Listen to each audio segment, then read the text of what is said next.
16 अध्याय मुगलों के अधीन आर्थिक और सामाजिक जीवन। आर्थिक जीवन। मुगल सम्राट 17वीं शताब्दी अंत तक अपने प्रादेशिक विस्तार की पराकाष्ठा पहुंच पाता था। इस दौरान उसने बहुत सी राजनीतिक प्रशासनिक समस्याओं का सामना करना पड़ा। उनमें से कुछ हम विचार कर चुके हैं। आर्थिक तथा सामाजिक क्षेत्रों में अकबर के उदय से लेकर 17वीं शताब्दी के अंत तक के काल को माना जाता है, क्योंकि इस दौरान जीवन के विविध क्षेत्रों में कोई बुनियादी परिवर्तन नहीं हुए। फिर भी इस काल में महत्वपूर्ण सामाजिक और आर्थिक प्रगति हुई, जिसका विश्लेषण हम करने की कोशिश करेंगे। जीवन स्तर, ग्रामीण जीवन पद्धति। आम लोग इस काल में बहुत से यूरोपीय व्यापारी यात्री भारत आए। उनमें से कई उनके पीछे इस देश में सामाजिक और आर्थिक अवस्था का विवरण छोड़ गए। सवाल देखे तो उन्होंने भारत के संपत्ति समृद्धि का खूब बखान किया। उनके विवरण एक और तो हमें शासक वर्गों के तड़क भड़क से भरी ऐशो आराम की जिंदगी के बारे में पता चलता है, दूसरी ओर आम लोगों अर्थात किसानों कारीगरों की घोर दरिद्रता के बारे में का पता चलता है। बाबर को आम लोगों को बहुत कम कपड़े पहनते देखकर अजीब लगा। उसने लिखा, किसानों निचले तबके के लोग नंगे ही रहते हैं। इसके बाद पुरुषों द्वारा पहने जाने वाले लंगोट और स्त्रियों द्वारा पहने जाने वाली साड़ी का वर्णन किया है। बाबर ने के वर्णन के बाद यूरोपीय यात्रियों के विवरण में इसकी पुष्टि होती है। 16वीं सदी के अंतिम दौर में भारत में एक रेल्फ फिच कहता है, समाज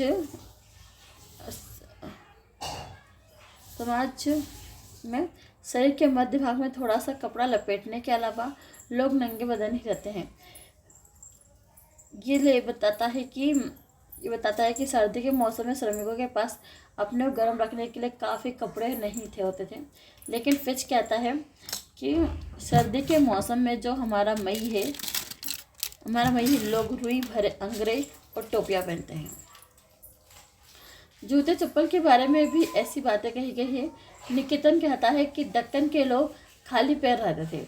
मोरलैंड नामक एक आधुनिक लेख बताता है कि नर्मदा नदी के उत्तर में बंगाल को छोड़कर उसके जूते का किसी को नाम लेते नहीं सुना था। इस कारण वह चमड़े की ऊंची कीमतें बताता है। यहाँ तक कि आवास और अन्य उपस्कों का संबंध है। ज़्यादा कुछ कहने की आवश्यकता नहीं। ग्रामीण जिन मिट्टी के घरों में रहते थे वे आज के मिट्टी के घरों से भिन्न नहीं थे। उपस्करों के नाम पर उनके पास खाटे, बांस, चटाइयाँ भर होती थी। बर्तन के नाम पर गांव के कुम्हार द्वारा बनाए गए मिट्टी के बर्तन, तांबे और कांसे की थालियाँ, अन्य बर्तन व्यवसाय साध्य थे और इसलिए आमतौर पर गरीब उनका इस्तेमाल नहीं करते थे। चावल, मोटे अनाज और दालें, जिन्हें पेलसट कहा जाता, जिन्हें खिचड़ी कहते थे, लोग का मुख्य आहार था। बंगाल और तटवर्ती प्रदेशों में लोग मछली भी खाते थे। दक्षिण और प्रायद्वीप प्रदेशों में मांस का इस्तेमाल किया जाता था। उत्तर भारत में गेहूं और मोटे अनाज से बनी चपातियाँ और दाल और हरी सब्जियाँ लोग आम भोजन होती थी। कहते हैं साधारण लोग भोजन रात में ही करते थे, दिन में चने चबाकर निकाल देते थे। उन दिनों अनाजों के मुकाबले घी और तेल बहुत सस्ता था। मालूम होता है कि गरीब लोग उनका खूब इस्तेमाल करते थे, लेकिन नमक शक्कर ज़्यादा खर्चीले थे। इस प्रकार लोगों को पहनने के लिए कपड़े कम मशक्कत थे और जूते खर्चीले थे, लेकिन कुल मिलाकर उनका भोजन बेहतर था। चारागाह बहुत होने से मवेशी अधिक रख सकते थे, जिससे दूध से बड़ी चीज़ें उन्हें काफ़ी मिल जाती होंगी। रहन सहन का स्तर आखिरकार आमदनी और मजदूरी पर ही निर्भर था। किसानों की विशाल संख्या में आय का वास्तविक अंदाजा लगा पाना कठिन है, क्योंकि गांव के कारीगरों में पैसे का प्रवेश मुश्किल से हो पाता था। गांव के कारीगरों में अपनी सेवाओं को प्रतिदिन जिन्सों में मिलता था, जिस मात्रा में दस्तूर से तय होती थी। किसान की जोत के औसत रकबे का हिसाब लगाना कठिन है। हमें जो जानकारी उपलब्ध होती है उसकी मालूम है कि गाँवों में असमानता बहुत अधिक है। जिस किसान के पास अपना हल बैल नहीं होते, उन्हें अक्सर जमींदार और ऊंची जातियों के लोगों के पास खेतों में काम करना पड़ता था, जिससे वह किस तरह गुजारा कर लेता था। भूमिहीन किसान और अक्सर अप्रश जाति के लोग होते थे। भूमिहीन किसान और मजदूर अक्सर अप्रश जाति के होते थे, जिन्हें कमीन कहा जाता था। जब कभी अकाल पड़ता तो जब कभी अकाल पड़ता था और अकाल अक्सर पड़ते रहते हैं, इसी वर्ग के किसानों और ग्रामीण कारीगरों को सबसे ज़्यादा मुसीबत उठानी पड़ती थी। जिन किसानों पर अपनी ज़मीनें होती थी वे स्वयं जोतते बोते ये खुद काश्त कहलाते थे। और वे भूमि राजस्व परंपराओं की दरों से अदा करते थे। वे भू राजस्व पारंपरिक दरों से अदा करते थे। उनके पास कई हल पेश होते थे।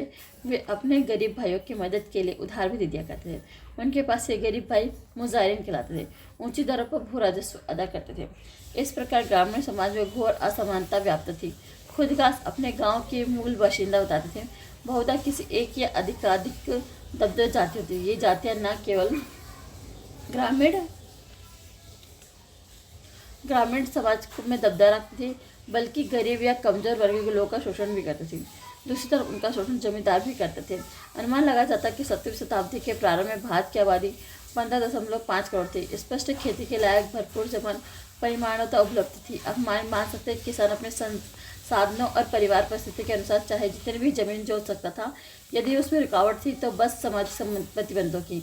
अफ्रीका और एशिया में बहुत से देशों के विपरीत भारत की अर्थव्यवस्था बहुत विविधतापूर्ण थी। यहाँ तरह तरह की फसलें उगाई जाती थी, जैसे गेहूँ, चावल, चना, जौ, दलहन, बाजार, दालें। इसके अलावा कई ऐसी फसलें भी उगाई जाती थी जिनका प्रयोग वस्तु निर्माण या स्थानीय रूप से प्रक्रमित करने के लिए किया जाता था। इन फसलों पर भू राजस्व उचित दरों से किया जाता था, इसलिए उन्हें नकदी फसलों या श्रेष्ठ फसलें कहा जाता है। किसान न केवल कीमतों का ध्यान रखते हुए फसलें बदल कर उगाता था, बल्कि नई नई फसल उगाने के लिए भी तैयार रहता था, बशर्ते ऐसा करना लाभदायक लगता हो। इस प्रकार 17वीं शताब्दी में 2 फसलें उगाई जाती थी, तंबाकू और मक्का। इस काल में रेशम और तस्कर की बागवानी बंगाल में इतनी ज़्यादा होने लगी कि चीन से इनका आयात करने की जरूरत नहीं रह गई। 18वीं सदी में आलू और लाल मिर्च की खेती होने लगी। वहाँ से उत्पादकता संबंध है बहुत ही उल्लेखनीय है। गांव 17वीं सदी में शहरों में की बढ़ती आबादी को बखूबी अन्न उपलब्ध करा रहे थे। इस काल में भारत पड़ोसी देशों के खाद्यान्न और खासकर चावल और साथ ही शक्कर का निर्यात भी करता था। भारत के गाँव में माल उत्पादन उद्योग के लिए खास तौर पर वस्त्र उत्पादन के लिए कच्चा माल मुहैया कराने में समर्थ थे। मुगल राज्य खेती में सुधार और विस्तार के लिए किसानों को ऋण यहीं तक आगे भी देते थे। स्थानीय प्रयत्नों, पहल और निवेश के बिना सुधार और विस्तार संभव नहीं हुए। इस प्रकार भारतीय किसान वैसा रूढ़िवादी परिवर्तन विरोधी नहीं था जैसा कि उसे बहुधा चित्रित किया जाता रहा है। यद्यपि नई कृषि तकनीक अभी तक प्रारंभ नहीं हुई थी, तथापि कुल मिलाकर भारतीय कृषि में काफ़ी कुशलता थी। इस काल में माल उत्पादन, व्यापार के क्षेत्रों में से महत्वपूर्ण भूमिका निभाई। मध्यकाल में किसान जब तक भू राजस्व अदा करता रहा तब तक उसकी ज़मीन से बेदखल नहीं किया जाता था। अगर उसे खरीदार मिल जाता तो समुदाय के बाकी लोगों को आपत्ति नहीं होती थी। वो अपनी ज़मीन बेच सकता था और उसकी मृत्यु के बाद उसकी संतान को ज़मीन पर उत्तराधिकार होता था। यद्यपि भू राजस्व की दर बहुत ऊँची थी, कभी कभी तो उपज का आधा हो जाता था। तथापि मानने का कोई कारण नहीं दिखा देता कि किसान के पास इतना ही बच जाता था जिससे वो जिंदा रह सकता था। जमीन में सुधार करने के लिए अथवा खेती का विस्तार करने के लिए निवेशकों के लिए उनके पास कुछ नहीं होता था। यद्यपि किसान का जीवन कठिन था, तथापि उनके पास खाने पीने और बहुत सारी ज़रूरतें पूरी करने के लिए अर्थात उत्पादन करने, पुनः जनन के लिए काफ़ी होता था। उनके जीवन का क्रम कुछ रीति रिवाजों, कुछ मेला, तीर्थों, उत्सवों, संस्कार आदि का समावेश होता था, निर्धारित होता था। लेकिन भूमिहीन किसानों का तथा कारीगरों का एक वर्ग, जिसमें कमीन भी शामिल होते थे, जीवन अवश्य अधिक कठिन हो गया था। जहाँ तक नगरों का संबंध है, सबसे बड़ी संख्या में गरीब ही थे, जिनके कारीगर, नौकर, चाकर, गुलाम, सिपाही, अशारीरिक श्रम करने वाले लोग शामिल होते थे। यूरोपीय शास्त्रों के अनुसार सबसे निचले दर्जे में नौकरी का मासिक वेतन 2 रुपये से कम होता था। ज़्यादातर श्रमिक और पैदल सैनिक अपने जीवन की शुरुआत 3 रुपये से कम महामारी वेतन पर करते थे। हिसाब लगा कर देखा गया कि एक आदमी अपने परिवार को 2 रुपये में खिला पिला सकता था। 20वीं सदी के प्रारंभ में लिखने वाले लेखक मॉललैंड का कहना है कि इस काल में श्रमिकों की वास्तविक मंजूरी में खास परिवर्तन नहीं हुआ। उनका भोजन अधिक संतुलित था, कपड़े, शक्कर ज़्यादा महंगे थे। इसके आधार पर मॉललैंड ने यह निष्कर्ष निकाला कि ब्रिटिश शासन के अधीन भारतीय जनता की अवस्था में गिरावट नहीं है, लेकिन इस बात को अधिक व्यापक परिप्रेक्ष्य में देखना है। जब भारत अंग्रेज शासन के अधीन था उस काल में यूरोप में संपत्ति और वास्तविक मजदूरी में भारी वृद्धि हुई, परंतु भारत में लोगों के रहन सहन की अवस्था में गिरावट ना भी आई तो तरक्की तो बिल्कुल नहीं हुई थी। इस काल का विस्तृत विवेचन भारतीय आधुनिक भारत की संबंधित पुस्तक में दिया गया है। शासक वर्ग, सरदार और जमीन। जैसे हम मध्यकालीन भारत का शासक वर्ग कह रहे हैं, उसमें सरदार के अलावा जमींदार लोग भी शामिल थे। मुगल सरदारों को वक्त सामाजिक और आर्थिक दोनों दृष्टियों से विशेषाधिकार प्राप्त था। दृष्टांत था मुगल उभरा और सरदार वर्ग के दिल सबके लिए खुल गए, परंतु व्यवहारता अभिजात वर्ग के लोगों के लिए, चाहे वो भारतीय हों या विदेशी, इसमें प्रवेश करने की अधिक सुविधा थी। आरंभ में अधिकतर मुगल सरदार मुगलों के निवास स्थान तुरान और उसके आसपास क्षेत्रों जैसे तजाकिस्तान, खुरासान, ईरान के लिए जाते थे। तथापि बाबर तुर्क था। मुगल शासकों ने कभी नस्लवादी नीति का पालन नहीं किया। बाबर के प्रमुख दीवान अमीरों के अपने पक्ष में करने की कोशिश की, लेकिन बहुत अशांत और विश्वसनीय साबित हुए। उन्हें पाली बदलते देर न लगी। मुगलों और अफगानों के बीच बिहार और बंगाल में अकबर के शासनकाल तक संघर्ष चला, लेकिन जहांगीर के शासनकाल में अफगानों को सरदार वर्ग ने स्थान दिया जाने लगा। भारतीय मुसलमानों को, जिन्हें शेख ज़्यादा या हिंदुस्तानी कहा जाता था, शाही सेवा में शामिल हो गए। अकबर के शासनकाल में हिंदुओं को भी सरदार वर्ग में नियमित रूप से शामिल किया जाने लगा। ऐसे सरदारों को सबसे ज़्यादा राजपूत लोग हुआ करते थे। राजपूतों में कछुआओं की प्रधानता रहती थी। एक आधुनिक अनुमान के अनुसार अकबर के अधीन 1294 में हिंदू सरदारों का अनुपात 16% था, लेकिन इन आंकड़ों से हिंदुओं के रुतबे और प्रभाव का अंदाज़ा नहीं मिलता है। राजा मान सिंह और बीरबल अकबर के व्यक्तिगत मित्र और जिंदादिल साथी थे। उधर भू राजस्व व्यवस्था में राजा टोडरमल का दबदबा था। जिन राजपूतों का सरदार का दर्जा दिया जाता था, वे या तो वंशानुगत राजा होते थे या किसी राजा संबंधित अभिजात्य परिवारों के सदस्य होते थे। इस प्रकार उनके सरदार वर्ग में शामिल किए जाने से उनका अभिजात्य स्वरूप और भी प्रबल हुआ। इसके बावजूद सरदार वर्ग निम्न मूल के लोगों की तरक्की को मौका देते ही थे। जहांगीर और शाहजहाँ के अधीन सरदार वर्ग में काफ़ी स्थिरता आई। दोनों शाहजहाँों फिर सरदार वर्ग के संगठन, नियमबद्ध तरक्की, अनुशासन और शाही सेवा में स्वयं व्यक्ति को भर्ती करने की ओर विशेष ध्यान दे रहे थे। जैसा कि हम देख चुके हैं कि मुगल सरदारों को मिलने वाले वेतन किसी भी पैमाने पर काफ़ी ऊंचे थे, कुछ तो इस कारण से और कुछ मुगल बादशाहों की उदार धार्मिक नीति की वजह से, और साथ ही भारत की स्थिर राजनीतिक स्थिति के चलते विदेशों में बहुत से प्रभावशाली लोग मुगल दरबार की ओर आकृष्ट हुए। इस प्रकार प्रतिभा के आगमन का सिलसिला चल पड़ा। मुगल दरबार में सेवा के अवसर की तलाश करने वाले तुरानियों, ईरानियों तथा अन्य लोगों को देखकर ये फ्रांसीसी यात्री बर्नियर ने लिखा है कि मुगल सरदार वर्ग विदेशियों का संगठन था। इन लोगों ने एक दूसरे के दरबार में आने को प्रेरित किया। आधुनिक शोधों से मालूम होता है कि बर्नियर का यह कथन सही नहीं है कि प्रतिभाशाली लोग भारत आते रहे। मुगलों की सेवा में उन्होंने कई लोगों को प्रमुख स्थान प्राप्त किया, परंतु उनमें से सब के सब भारत बस के इसी को अपना वतन बना लिया। इससे पहले के काल की तरह मध्य काल में भारत से बाहर आने वाले बहुत से लोगों को शरण देता था और उन्हें अपना बनाता था। ये प्रवासी जल्द ही भारतीय समाज और संस्कृति में घुल मिल गए। हालांकि तब भी उन्होंने कुछ मूल खूबियाँ कायम की। यही भारतीय संस्कृति की समृद्धि और विविधता का कारण है। जहांगीर और शाहजहाँ के अधीन अधिकतर सरदार थे जिनका जन्म भारत में हुआ था। साथ ही सरदार वर्ग अफगानों, भारतीय मुसलमानों और हिंदुओं का अनुपात बढ़ता जा रहा था। अब हिंदुओं के लिए एक नए वर्ग ने मुस्लिम सरदार वर्ग में प्रवेश किया। यह था मराठा का वर्ग। मराठा ने दक्कन के मामले केंद्र में रूप में पहचानने वाला पहला मुगल बादशाह जहांगीर था। उसने अपने पक्ष में करने की कोशिश करने की इस नीति को शाहजहाँ ने जारी रखा। शाहजहाँ की सेवा करने वाले मराठा सरदारों में शिवाजी के पिता शाहजी भी थे। हालांकि उन्हें जल्द ही पाली बदल ली। औरंगजेब ने बहुत से मराठों और दक्कनी मुसलमानों को अपने यहाँ नौकरी में रखा। मराठों के साथ मुगलों के संबंधों के बारे में हम आगे एक अध्याय में चर्चा करेंगे। यहाँ हम इस बात का उल्लेख कर रहे हैं कि शाहजहाँ के शासनकाल में मुगल सरदार वर्ग हिंदुओं का अनुपात मोटे तौर पर 24% था। औरंगजेब के शासनकाल के उत्तरार्ध में उनका अनुपात 33% हो गया और संख्या 1.5 गुना वृद्धि हुई। हिंदू सरदारों में मराठा से भी अधिक थे। मुगल सरदारों को वेतन बहुत ज़्यादा मिलता था, लेकिन उनका खर्च उतना ही था। सरदार के पास नौकर चाकरों का एक विशाल दल, विशाल अस्तबल, हर्षशाल आदि सभी तरह तरह के गाड़ी छकड़े होते थे। उनमें से कई पैकेबाजियों से बड़ा विशाल हरम होता था जो उन रुतबेदार लोगों के साधारण बात मानी जाती थी। तड़क भड़क और ऐशो आराम की जिंदगी बिताने में सरदार लोग संसार की नकल करते थे, शानदार इमारतों में रहते थे, फल फूलों और पेड़ पौधों में लगातार प्रभावित होने वाले जल से युक्त बगीचों के बीच बने रहते थे, नफीस से नफीस कपड़े पहनते थे ताकि उनके दस्तरखान कितने तरह के पकवानों से सजे होते हैं पकवानों से। एक विवरण के अनुसार अकबर के लिए एक समय में भोजन के लिए 40 तरह के पकवान पकते थे। फलों पर काफ़ी पैसा खर्च किया जाता था। कुछ चुनिंदे फल समरकंद और बोकरा से मंगवाए जाते थे। उन दिनों विलासिता की वस्तु की कोटि में आती थी, लेकिन सुविधा प्राप्त वर्ग उनका प्रयोग 12 महीनों करते थे। आभूषण और हीरे जवाहरात स्त्री पर दोनों पहनते थे। खर्च की ओर मध्य जहांगीर कीमती कुंडल पहनने लगा तो चलन पुरुषों में फैल गया। पुरुषों को किसी हद तक ऐसी सुरक्षित संपत्ति भी माना जाता था जिनका सारा कठिन समय में लिया जा सकता था। इसके अलावा साल में 2 बार शहंशाह को दी जाने वाली भेंटों में काफ़ी खर्च करना पड़ता था। स्मरणीय कि कौन कितनी कीमती भेंट देगा ये व्यक्ति के दर्जे के मुताबिक रहता था। बदले में सरदारों को सम्राट से उपहार मिलते थे।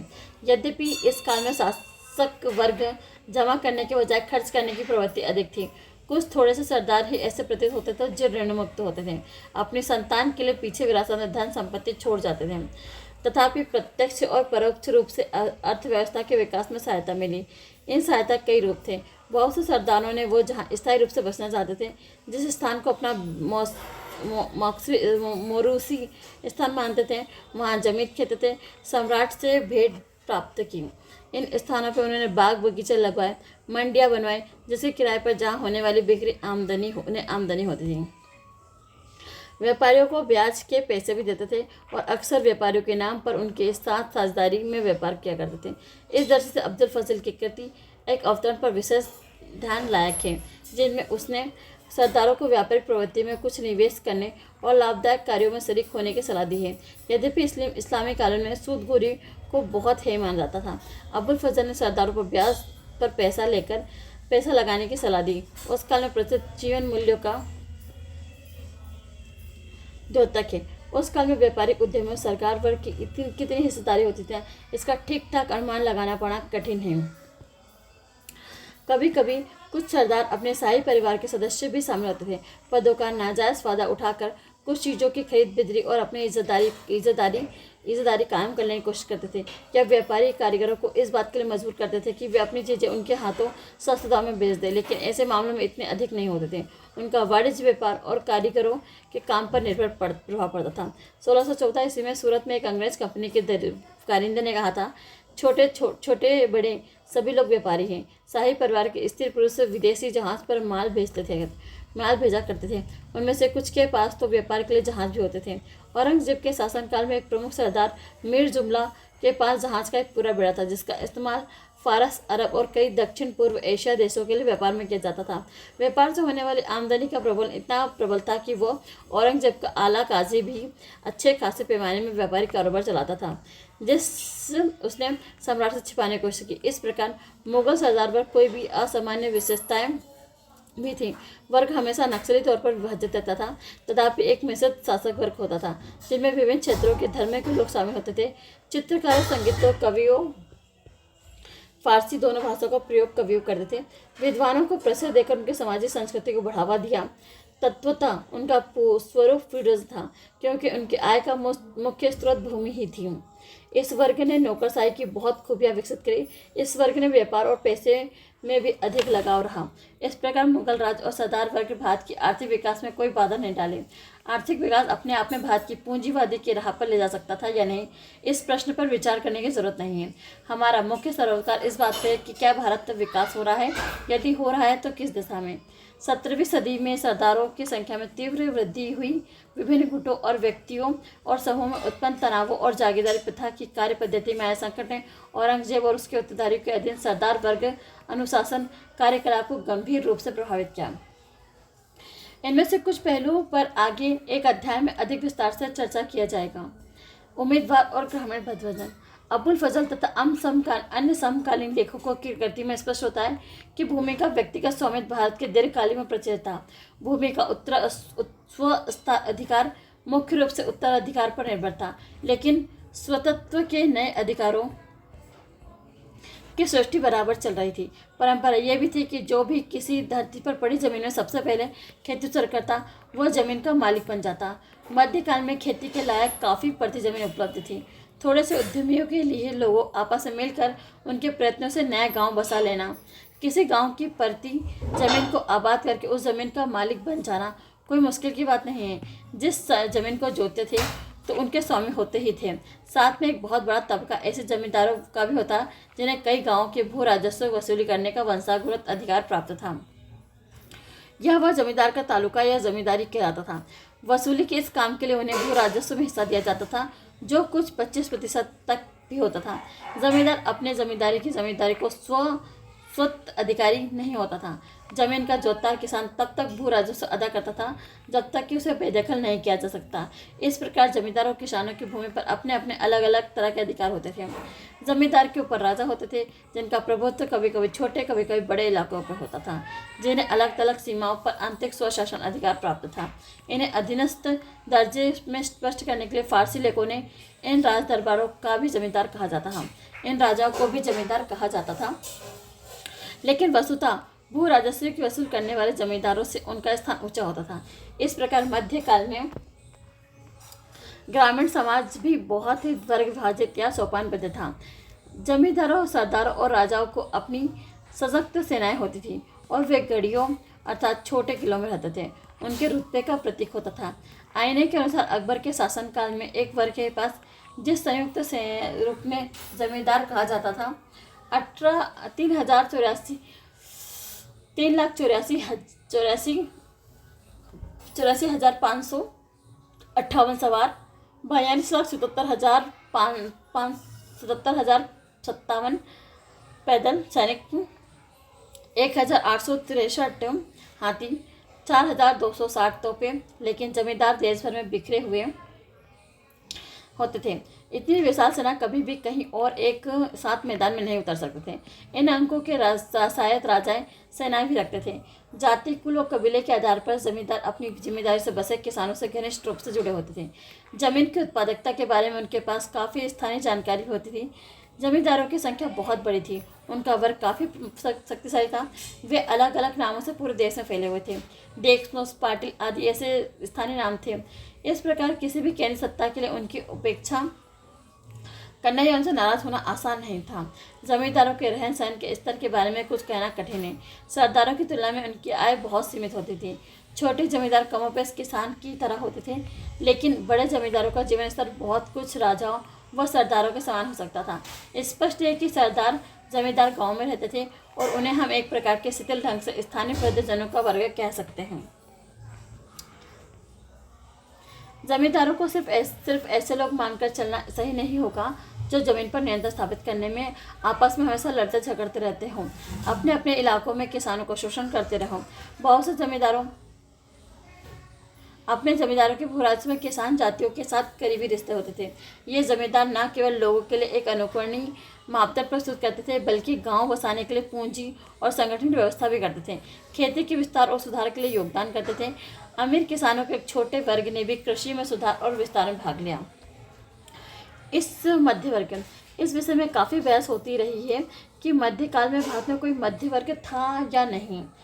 फ्रांसीसी अर्थशास्त्री बर्नियर कहता है कि भारत में कोई मध्य वर्ग नहीं था, लेकिन उसके इस कथन से सहमत होना संभव नहीं है। मध्य वर्ग का मतलब व्यापारी या दुकानदार था। भारत में धनिक व्यापारी और वणिकों का बहुत बड़ा वर्ग था, जिसमें कुछ तो उस समय के लिए विश्व में समृद्ध व्यापारियों से थे।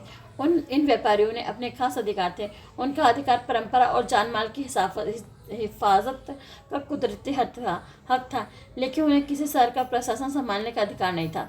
ऐसे अधिकार यूरोप में यूरोपवासियों के कुछ खास परिस्थितियों में प्राप्त थे। इसके अलावा जब कभी शक्तिशाली क्षेत्रीय राज्यों का उदय हुआ तो फ्रांस और ब्रिटेन में तब उनके ऐसे अधिकार में कमी आई। यदि मध्य वर्ग का मतलब ऐसा वर्ग है जिसका जीवन स्तर अमीरों और गरीबों के बीच का होता था, तो मुगल काल में ऐसा वर्ग काफ़ी बड़ा था। इस वर्ग में छोटे मनसबदार, छोटे दुकानदार, कुछ छोटे से उस्ताद कारीगर शामिल होते थे। इसके अलावा इस वर्ग में पेशेवर लोग जैसे हकीम, संगीतज्ञ, कलाकार, इतिहासकार, विद्वान, काजी, मुल्ला, मौलवी, विस्तृत या उद्यमान मुगल प्रशासन को चलाने के लिए बड़ी तादाद में कलम घिसने वाले लोग भी शामिल थे। छोटे अमलों को नगद वेतन दिया जाता था, जिसमें रिश्त दस्तूरी से थोड़ा बहुत इजाफा होता था, लेकिन विद्वानों, उलमाओं में अन्य में बहुत से पेशेवर लोगों को बहुत थोड़ी ज़मीन दान में दी जाती थी। ऐसी ज़मीन को मुगल शब्दावली में मदद ए मास और राजस्थान में शासन कहा जाता था।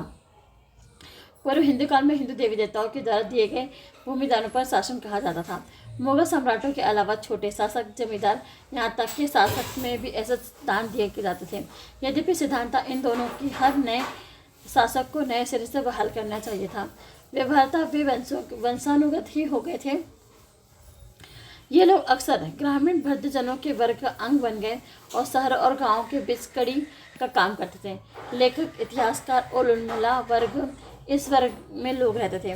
फिर मध्यवर्ती तबका, इस अर्थ में कोई वर्ग नहीं था।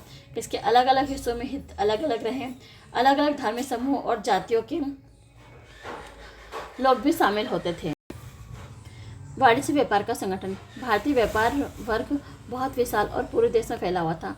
लोग काफ़ी संगठित थे, पेशेवर होते थे। इनमें से कुछ खास तौर पर दूर दूर तक अंतर क्षेत्रीय स्तर का व्यापार करते थे। कुछ को स्थानीय फुटकर व्यापार में महारत हासिल थी।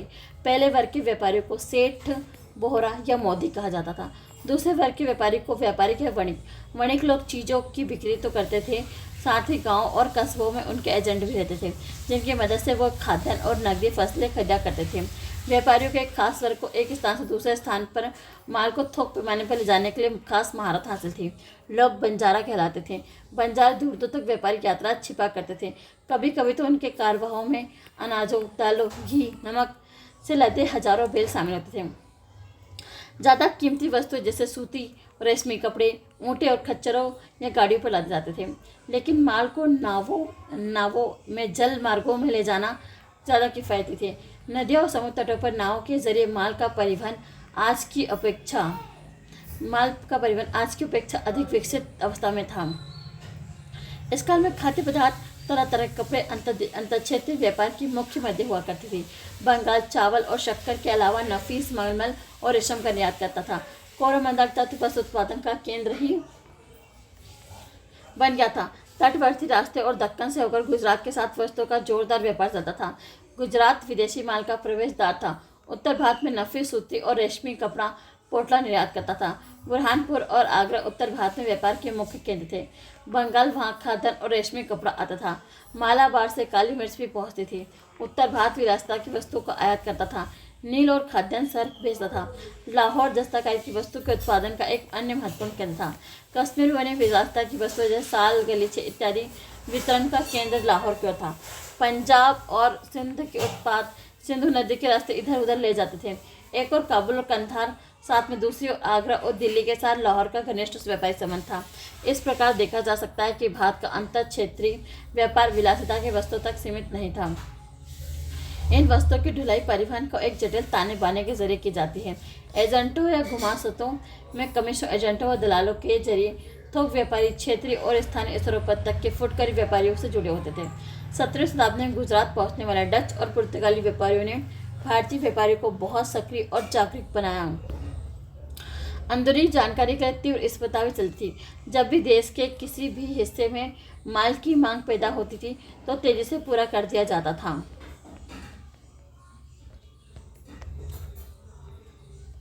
पैसे को देश के एक भाग से दूसरे भाग में आसानी से ले जाने की सुविधा होने वाली एक द्वितीय प्रणाली थी, और वैसे भी माल के संचालन में मदद मिली। एक काम हुंडियों के लिए भी किया जाता था। हुंडी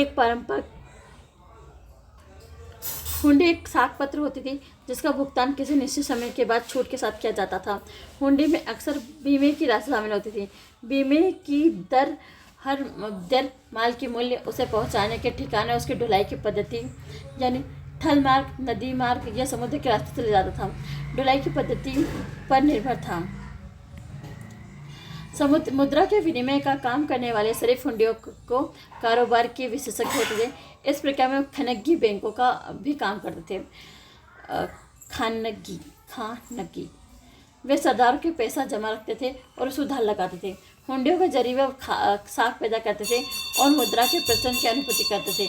चूंकि व्यापारी गंतव्य स्थान पर अपना माल बेचने के साथ हुंडी को नकद बदल देता था, इसलिए पैसा साथ लेकर चल के वे खतरनाक काम की जरूरत में कम होती थी। वे वीरजी, वोहरा, धनाक वर्ग के व्यापारियों से देश के विभिन्न भागों में अपने व्यापारिक जैसे एजेंसी हाउस कायम कर लिए। हुंडियों की व्यवस्था खास तौर पर कारगर ढंग से काम करती थी। भारत का व्यापारिक समुदाय किसी एक जाति का धर्म नहीं था। गुजराती व्यापारियों में हिंदू, जैन और मुसलमान ज्यादातर भोरे कभी कभी शामिल होते थे। राजस्थान में औसल, माहेश्वरी और अग्रवाण मारवाड़ी कहलाते थे। मध्य एशिया के साथ स्थल मार्ग से चलने वाले व्यापार मुल्तानी, अफगानों और खत्रियों के हाथों में था। 18वीं सदी में मारवाड़ी महाराष्ट्र और बंगाल में फैल गया था। कोरोमंडल तट के चट्टी और मालाबार के मुसलमान व्यापारी हिंदुस्तानी और अरब दोनों शामिल थे। दक्षिण में सबसे महत्वपूर्ण व्यापारिक समुदाय होते थे। भारत में खासतौर पर बंदरगाह नगरों के व्यापारिक समुदाय में कुछ धानक वर्ग तक शामिल था, जिनकी संपत्ति और संस्कृति की तुलना में यूरोप के व्यापारी शासकों से की जा सकती है। उदाहरण के लिए वीरजी बोहरा का सूरत के व्यापार पर कई दशकों तक वर्चस्व रहा। इसके पास जहाज़ों का विशाल बेड़ा था और वह अपने समय पर सबसे धनक वर्गों में गिना जाता था। 1718 में उनकी मृत्यु के बाद अब्दुल गफूर बोहरा अपने पीछे 55 लाख नगद माल असाब थे। 17 समुद्री जहाज़ों का एक बेड़ा छोड़ गया। इस प्रकार कोरोमंडल का प्रलय मलय चेट्टी, काशी विरना, सुनकाराम चेट्टी अपनी संपदा के लिए विख्यात थे। भारत तथा विदेशों में उनके विस्तृत व्यापारी कारोबार थे। आगरा, दिल्ली, वाराणसी, उड़ीसा और बंगाल में बहुत से धनाढ्य व्यक्ति रहते थे। इनमें से कुछ व्यापारी खासतौर पर तटवर्ती इलाकों के व्यापारी बहुत ठाठ बाट से रखते थे। रहन सहन के सरदारों की नकल करते थे। आगरा और दिल्ली के धनाढ्य वर्ग कैसी विशाल और भव्य इमारतों में रहते थे, इसका वर्णन यूरोप यात्रियों ने किया है, लेकिन साधारण व्यापारी अपनी दुकानों के ऊपर बने घरों में रहते थे। फ्रांसीसी यात्री बनियन कहता है कि व्यापारी अपने को गरीब दिखाने की कोशिश करते थे, क्योंकि उन्हें डर रहता था कि अगर उनकी हैसियत का पता चल जाएगा तो उन्हें चूसा जाएगा। यह बात पूरे तौर पर सही मालूम नहीं होती। शेर शाह के शासनकाल में सम्राटों ने व्यापारियों की संपत्ति की रक्षा के लिए कई कानून बनाए। शेर शाह कानून सुविदित थे।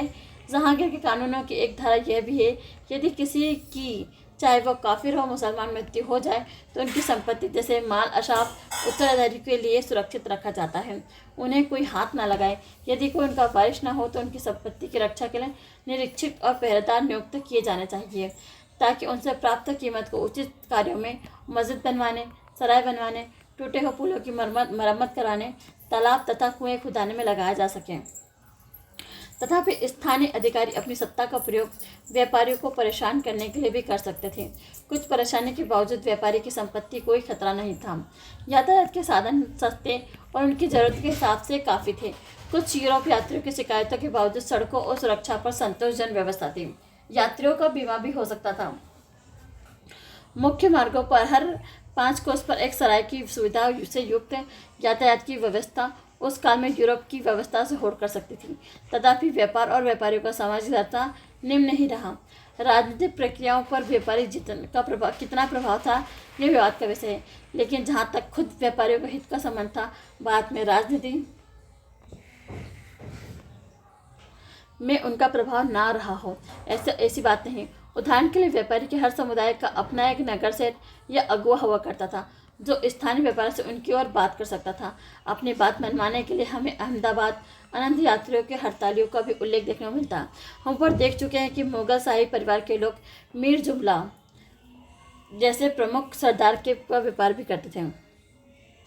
इस प्रकार मुगल शासक वर्ग देश तथा व्यापारिक वर्गों के व्यापारिक हितों तथा देश की विमुख नहीं था।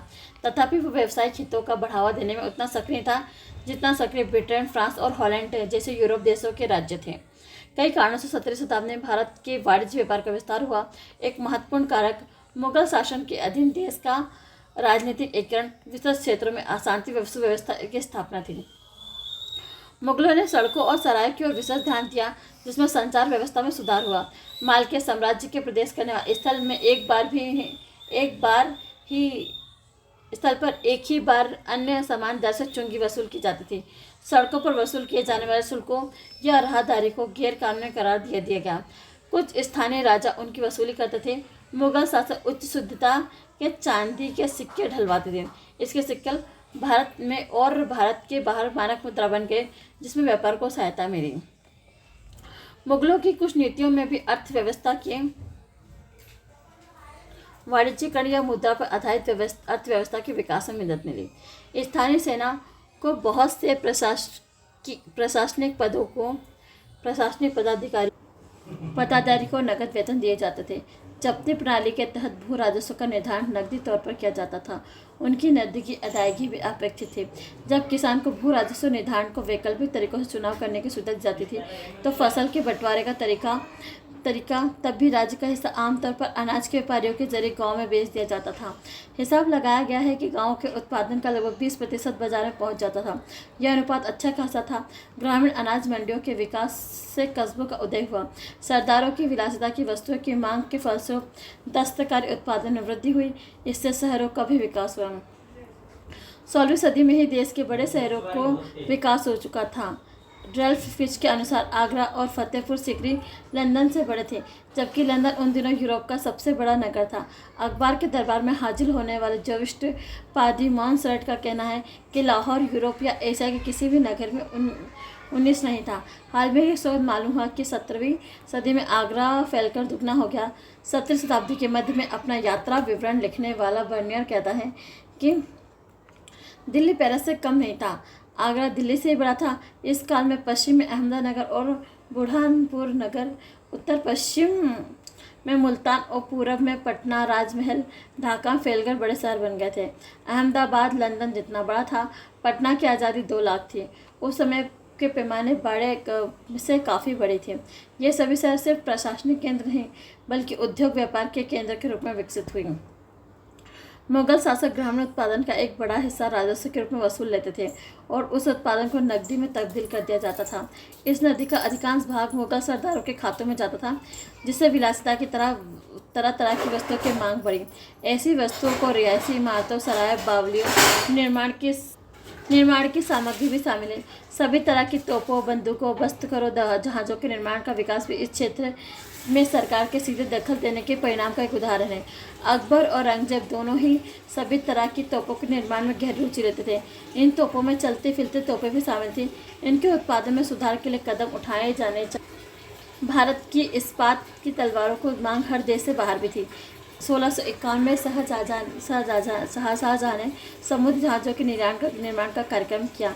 6 जहाज पश्चिम एशिया के समुद्री रास्तों के लिए बनवाए गए। अगले साल 6 जहाज समुद्र में उतारे गए। यह धारणज्ञ व्यापारी और सरदारों द्वारा प्रारंभ किए गए जहाज निर्माण का कार्य था। इन सबके फलस्वरूप से कि भारतीय गोदियों यूरोपीय नमूने पर आधारित जहाज बनने लगे। इसने पश्चिम एशिया में आने वाले जहाज़ों के भाड़े पर दरों को भी कमी आ गई। विदेशी व्यापार और यूरोपीय व्यापारी पहले इस बात का उल्लेख कर चुके हैं कि बहुत से बंदरगाह और शहरों से भारत तथा बाहरी दुनिया के बीच बड़े पैमाने पर वाणिज्य व्यापार चल रहा था। भारत दक्षिण पूर्व एशिया और पश्चिम एशिया देशों में न केवल खाद्य वस्तुएं जैसे चावल, पानी आदि भेजता था, बल्कि इस क्षेत्र में व्यापार भारतीय कपड़ों का बहुत महत्वपूर्ण स्थान था। एक अंग्रेज एजेंट के अनुसार अदन से लेकर आचिन तक का हर व्यक्ति आपाद मस्तक भारतीय कपड़े धारण करता था। तथापि यह कथन कुछ अतिरंजित है और क्योंकि मिस्र और उस्मानिया तुर्की भी कपास पैदा करते थे और कपड़ों का निर्यात करते थे। तथापि यह बात तत्व सच है। इसी बात के लिए भारत को एशियाई दुनिया चीन को छोड़कर कारखाना सा बना लिया था।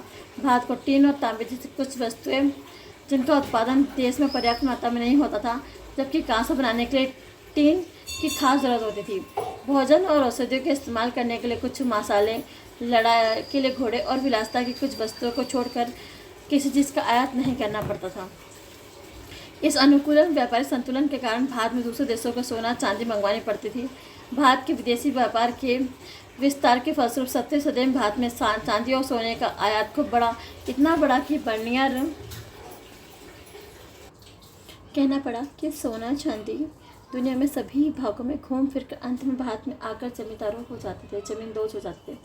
भारत सोना चांदी के लिए नापदान बन गया था। इस कथन में अतिशयोक्ति है।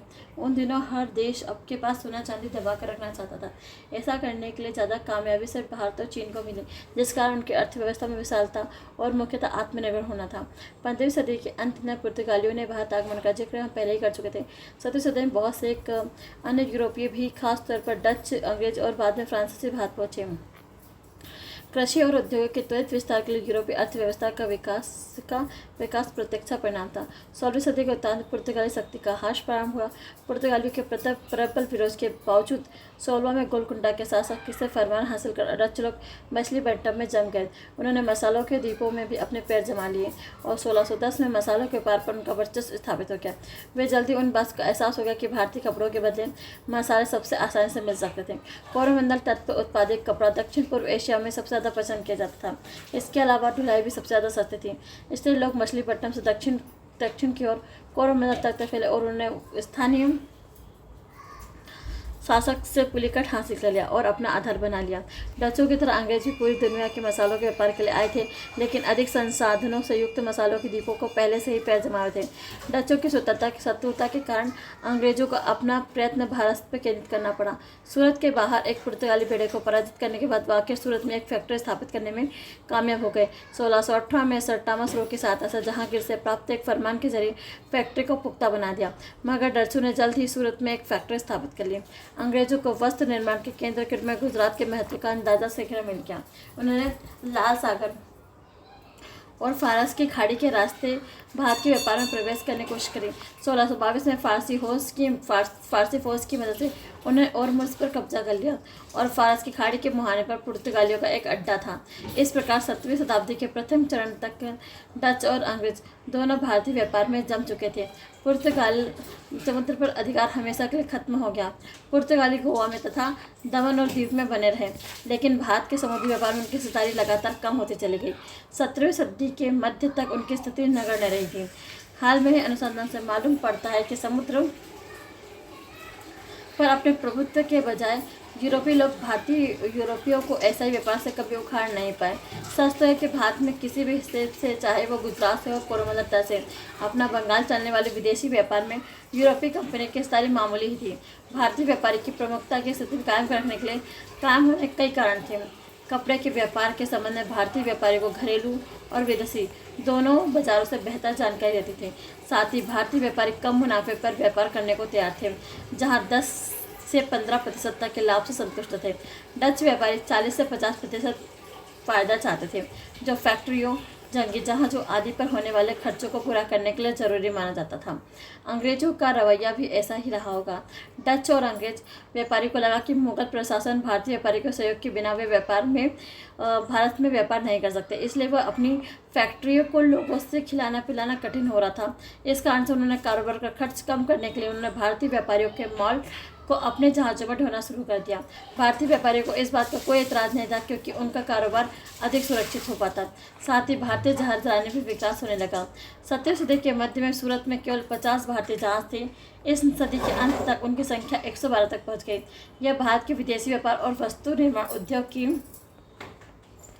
उद्योग की अभिवृद्धि का एक प्रमाण था। एशियाई व्यापार में हिस्सेदारी करने के साथ अंग्रेज और डच व्यापारी ऐसी चीज़ों की तलाश कर में रहते थे जिससे भारत से यूरोप भेजा जा सके। आरंभ में मुख्य व्यापार मिर्च के अलावा नील का था, जिसका उपयोग ऊन को रंगने के लिए किया जाता था। सबसे अच्छा नील गुजरात में सरखेज और आगरा के निकट बयाना पैदा होता था। शीघ्र अंग्रेजों ने भारतीय कपड़ों का निर्यात करना शुरू कर दिया। इन कपड़ों को यूरोप में किल्की कहा जाता था। आरंभ में गुजरात में उत्पादित कपड़ा इस प्रयोजन के लिए काफ़ी होता था। उसके आसपास उत्पादित कपड़े को हासिल करने की कोशिश करते थे। जब इससे भी उनके व्यापारिक जरूरतें पूरी नहीं हुई तो उन्होंने कोरोमंडल की आपूर्ति के व्यापार के स्रोत के रूप में विकसित किया। 1640 में कोरोमंडल से कपड़े का निर्यात गुजरात से बाहर किए जाने वाले व्यापार के बराबरी जा पर पहुंचा। 1660 तक वह अपने मुकाबले से 3 गुना बढ़ गया। मछलीपट्टनम और बाद में मद्रास में विकसित फोर्ट जॉर्ज इस व्यापार के मुख्य केंद्र रहे। अंग्रेजों ने इस नए उपक्रम में डच भी शामिल थे। कोरोमंडल कपड़े और नील दोनों का निर्यात करने लगे। अंग्रेजों ने सिंधु के मुहाने पर लहर बंदर नामक एक ठिकाना ढूंढ निकाला, जहां सिंधु नदी होकर सिंधु नदी से होकर लाहौर और मुल्तान तक माल पहुंचाया जा सकता था। वहाँ का व्यापार गुजरात व्यापार का गौण हिस्सा ही रहा। बंगाल और उड़ीसा व्यापार का विकास करने का उनका यह प्रयत्न अधिक महत्वपूर्ण था। पूर्वी बंगाल में पुर्तगालियों के और माध्य जासूसों की गतिविधियों के कारण यह विकास धीमी गति से हुआ और फिर 1650 ईस्वी तक अंग्रेजों ने हुगली और बालासोर यानी उड़ीसा में अपने पेड़ जमा लिए थे।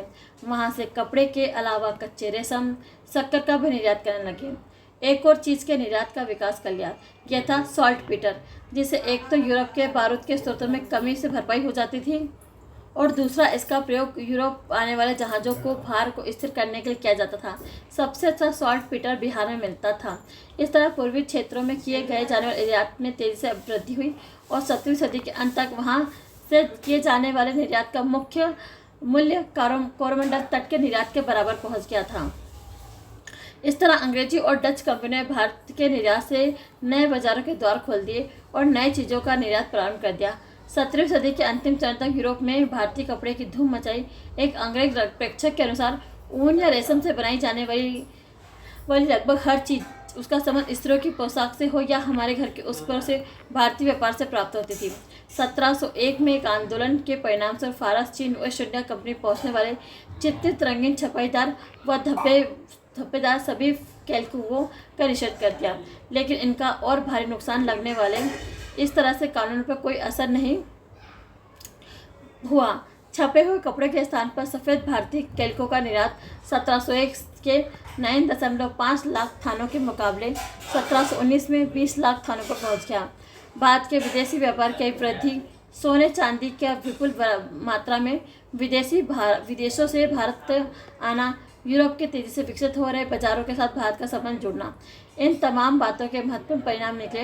भारतीय अर्थव्यवस्था तेजी से विकसित हुई और इस देश में सोना चांदी उससे भी तेज होता आया। फलतः 17वीं शताब्दी के उत्तरार्ध में कीमतें लगभग दुगनी हो गई। समाज के विभिन्न वर्गों पर इसका प्रभाव पड़ा और इनका हिसाब लगाना अभी तक शेष है। दूसरे यूरोपीय देश भारत को सोना चांदी भेजने के बजाय किसी अन्य विकल्प की तलाश में लग गए। इसका एक तरीका यह भी था कि मसालों के व्यापार पर एकाधिकार स्थापित करके उसमें भारत के कपड़ों का नियंत्रण कायम बना करके ऐसे ही व्यापार में प्रवेश कराया जाए। जैसा कि हम देख चुके हैं, इन क्षेत्रों में सीमित सफलता है मिली, इसलिए उन्होंने भारत और उसके पास साम्राज्य स्थापित करने की कोशिश की। उनसे प्राप्त राजस्व यूरोप द्वारा किए जाने वाले आयातों की कीमत चुका सके। डचों ने जावा और सुमात्रा पर अधिकार कर लिया और यह कुंजी भारत के पास थी। अंग्रेज और फ्रांसीसियों में भारत को जीतने के लिए स्पर्धा चली, लेकिन जब तक हम मुगलों के अधीन और बाद के सुयोग्य प्रांतीय प्रशासकों के अधीन भारत को ऐक्यबद्ध और शक्तिशाली हो रहा था, तब तक वे सफल नहीं हो सके। वे सफल तभी हो पाए जब आंतरिक और बाहरी कारणों से छोटे छोटे राज्य भी कमजोर पड़ गए। इन घटनाओं का अध्ययन आगे जल्द ही करेंगे।